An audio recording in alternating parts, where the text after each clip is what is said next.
É, Ministro Ricardo Salles, deu um baita bode aquele negócio que quando o senhor disse o seguinte, olha, não tem verba, nós temos que suspender os projetos todos de defesa do meio ambiente. Houve uma reação, inclusive, do vice-presidente da República em relação a isso, houve reação internacional e daí por diante, porque basta falar em meio ambiente no Brasil para que todos os alarmes do mundo vão para DEFCON 3, 4, 5, 6 ou coisa parecida, né?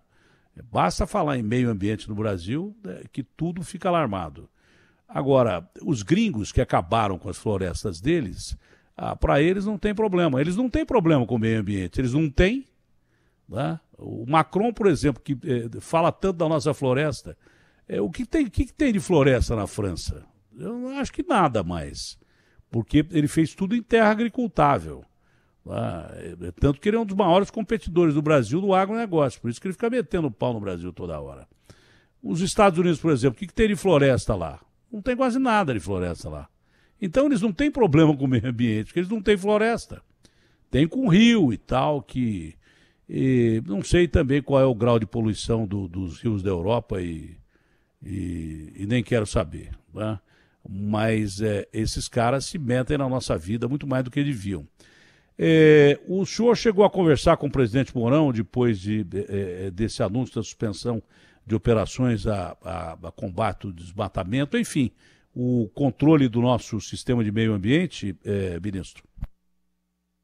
Datena, bom dia. Prazer estar com você. Bom dia, ministro. Novamente. Prazerão. Eu conversei sim, o presidente Mourão e eu, nós temos muito alinhamento nesses temas ligados ao Conselho da Amazônia, por uma razão muito simples.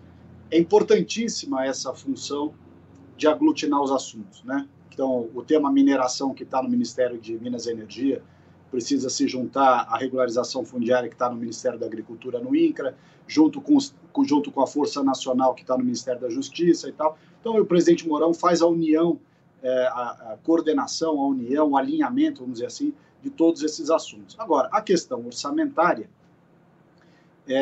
continua sendo um tema de cada ministério, porque até pela lógica, né, legal, cada ministério tem o seu orçamento, responde pelo seu orçamento e tem que brigar pelo seu orçamento, né? Nós somos um ministério que tem, relativamente a outras pastas, um orçamento pequeno. O orçamento do Ministério do Meio Ambiente é em torno de 3 bilhões de reais. Então, qualquer mexida no orçamento, sobretudo nesse momento em que nós estamos gastando muito dinheiro com as operações de combate... Segundinho só, ministro, segundinho só. Ô Garrafa, eu te perguntei outro dia, é claro que nós estamos vivendo uma pandemia, mas eu acho, só para conferir os números, eu acho que o orçamento, por exemplo, do Ministério da Saúde é de 160 bilhões. Normalmente é 120, normalmente. Agora com a pandemia acho que é mais do que isso. Qual é o orçamento, só para fazer uma comparação com o Ministério da Saúde, ô Garrafa? O Ministério da Saúde, em 2020, 164 bilhões de reais. Quanto é que o senhor falou que é o seu orçamento, ministro? 3. É uma diferença razoável para 163 bilhões de reais. Era só para dar um exemplo e auxiliar o senhor no seu raciocínio. Você sabe, Datena, que desses 3 bilhões, a parte chamada discricionária, né, aquilo que você pode gastar, porque o resto são despesas vinculadas, por exemplo, salários, o aluguel de prédio, enfim, coisas que você tem que gastar independentemente, porque é obrigado, né? Tanto a remuneração dos funcionários, a gratificação e tal. Desses 3 bilhões, a parte discricionária, que você pode alocar de um jeito ou de outro, gira em torno de 450, 500 milhões só. Os outros 2 bilhões e meio são vinculados. Você não tem gestão nenhuma sobre esse recurso, porque são despesas obrigatórias. O que acontece? Se você tira 60 milhões de um orçamento de 500, 480, que era o que estava previsto, 10% do orçamento de uma pasta que já é pequena, né? Porque o volume de recursos que a gente precisa... Inviável. Não, já é inviável com o que lhe resta para você cuidar do meio ambiente do Brasil inteiro já é inviável. 500 bilhões é uma coisa assim absurdamente inviável. Não é? E como é que ficou resolvido isso, ministro? Não, no final das contas, houve, com relação a esse bloqueio que estava previsto e foi efetivado na sexta-feira, voltou-se atrás, e com relação ao orçamento do ano que vem, que ainda não está definido, porque foi encaminhado a peça orçamentária para o Congresso, a gente vamos conversar agora com os parlamentares, para que eles, parlamentares, façam o equacionamento que entenderem pertinente, e que eu acho que é preciso ser feito sim, da alocação de verbas para a defesa do meio ambiente em todo o território nacional. Porque, veja só, nós estamos nesse exato momento combatendo as queimadas no Pantanal. Eu mesmo fui lá pessoalmente na semana passada, em Cuiabá, e fui à cidade de Poconé, onde está a maior incidência de fogo, Porto Jofre. Fui também no Mato Grosso do Sul ano passado, quando estava tendo queimada lá no Pantanal. Então, iria agora essa semana, mas no final das contas houve uma mudança de agenda.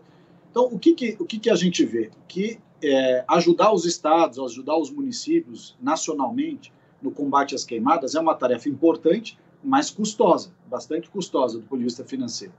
As ações de combate ao desmatamento ilegal na Amazônia também são ações bastante caras, porque são distâncias longas, a logística é complicada, e foi por essa razão, inclusive, Datena, que nós lançamos aquele programa do Adote um Parque, para ver quais dessas empresas, nacionais ou estrangeiras, bancos, fundos de investimento, etc., quem efetivamente vai sair do campo do discurso, né, do blá, blá, blá, e botar de mão no bolso de verdade.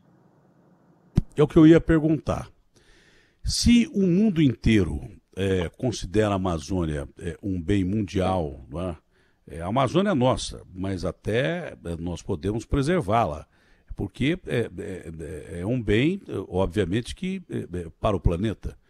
Se eles acabaram com as florestas todas do planeta, e nós temos a mais importante do planeta, não é?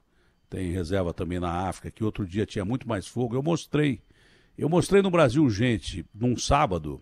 Os caras pensam que o Brasil Gente é programa policial só. Olha, as maiores notícias de política, de operações feitas pela polícia, mas não especificamente contra bandidos conhecidos como PCC, mas contra corrupção e tal. As maiores notícias estão lá dentro do Brasil, gente. As maiores notícias de política estouram naquele horário. Tem entrevistas ótimas ali de política e tal. Nós conseguimos num site internacional, monitorado pela NASA, que num determinado momento, acho que o Bolsonaro usou isso depois, o presidente Jair Bolsonaro usou isso depois, mas nós conseguimos em real time praticamente. O satélite da NASA pegando um momento em que os incêndios da floresta, na mesma faixa tropical do continente africano, os incêndios superavam assim, mas absurdamente os incêndios da Amazônia, numa floresta importante que tem na África. Pois é, eu botei ao vivo e falei assim, peraí, esses gringos ficam metendo o pau na gente, olha o que está acontecendo na África nesse momento, porque ia passando desapercebido. Ninguém ia dar aquela notícia, ninguém ia dar. Não ia sair no Jornal Nacional, não ia sair em lugar nenhum. Eu dei aquela notícia em real time. E muita gente ficou de queixo caído com aquele incêndio enorme na África e ninguém falando absolutamente nada. E os incêndios na Amazônia eram muito menores do que estava acontecendo naquele momento. Não que se justifique que tivesse incêndio na Amazônia, mas é um absurdo como o mundo trata o nosso país. E era essa a pergunta que eu ia fazer. Já que eles têm tanto interesse na preservação ambiental do Brasil, e eu repito, o Brasil é o país que mais preserva no mundo, mas muito. Preserva porque tem para preservar. Que a maior marca do crime ambiental que existe, cometido pela humanidade, está na Europa, está nos Estados Unidos, porque eles acabaram com tudo. Eles acabaram com tudo que eles têm. Se nós temos que preservar, é porque nós temos e preservamos. Se a gente tem a Amazônia ainda e eles não têm floresta nenhuma, quem é que cometeu o crime contra o ambiente? Nós ou os caras? Essa é a maior marca digital de que eles cometeram crimes. E já que eles querem que a gente preserve tanto, por que eles não metem grana em cima do Ministério que tem dinheiro de pinga para cuidar do meio ambiente de um país do nosso tamanho?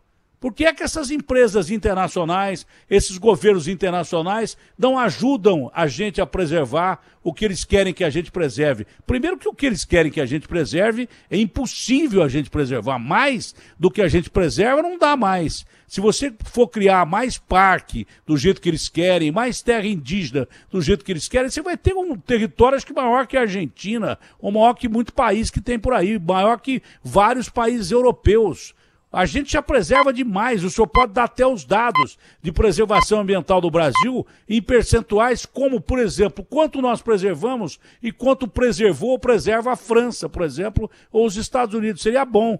Eu queria saber por que essas empresas não vêm aqui em ajudar a gente a preservar o meio ambiente brasileiro. Por quê?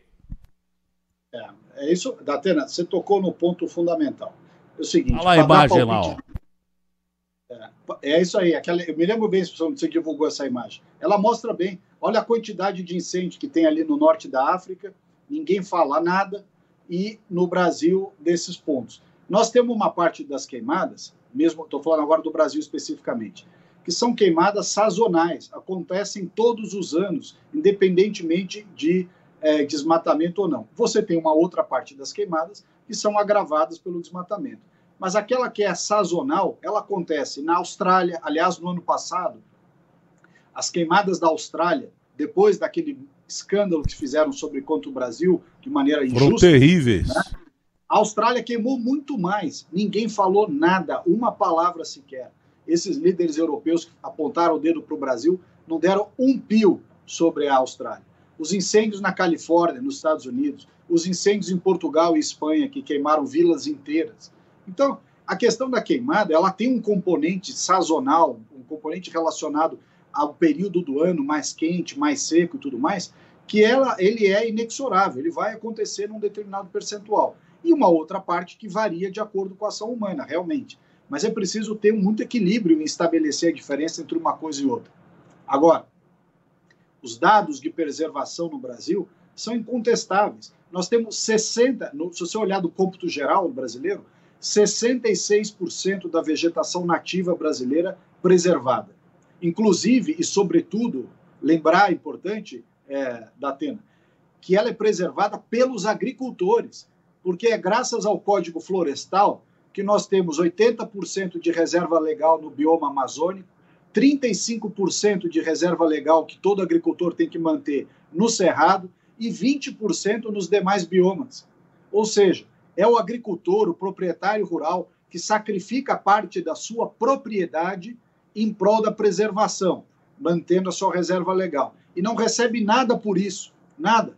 Nós agora lançamos no governo o programa Floresta Mais, que é de pagamento por serviços ambientais, para finalmente remunerar a pessoa que preserva tanto a sua reserva legal quanto as APPs, né? Aquela parte junto à água, junto ao curso hídrico, que é as áreas de preservação permanente.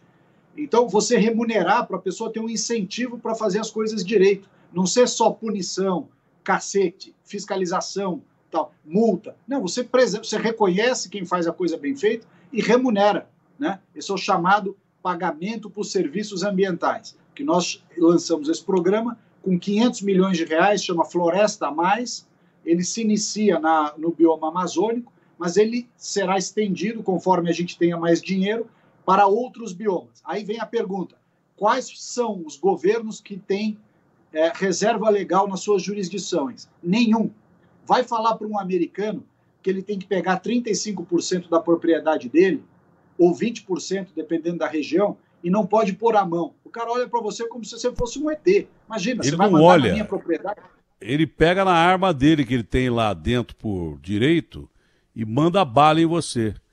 Como alguns já fizeram, de fazendeiros e aí por diante. Né? Esse é o detalhe, porque é impensável isso para um... Mesmo porque eu acho que ninguém dos Estados Unidos tem fazenda com preservação de 35% de floresta nativa. Ninguém tem. Não tem. Não tem nem para preservar, é isso que eu estou dizendo. Por exemplo, qual é o índice de preservação ambiental dos Estados Unidos, de floresta? muito mais baixo que o nosso, acho que não chega a 37%. E eles incluem como área protegida, por exemplo, aqueles desertos, deserto de Nevada, onde tem... Que não tem nada, né? Que não tem nada. É deserto, não tem absolutamente nada, é deserto. É, a França, por exemplo, qual o índice de preservação da França? A França, se você aplicar a legislação brasileira, o Código Florestal na França, que, portanto, proíbe que você construa nas APPs, nas áreas de preservação permanente, tem que demolir metade da França. Está tudo em cima de APP.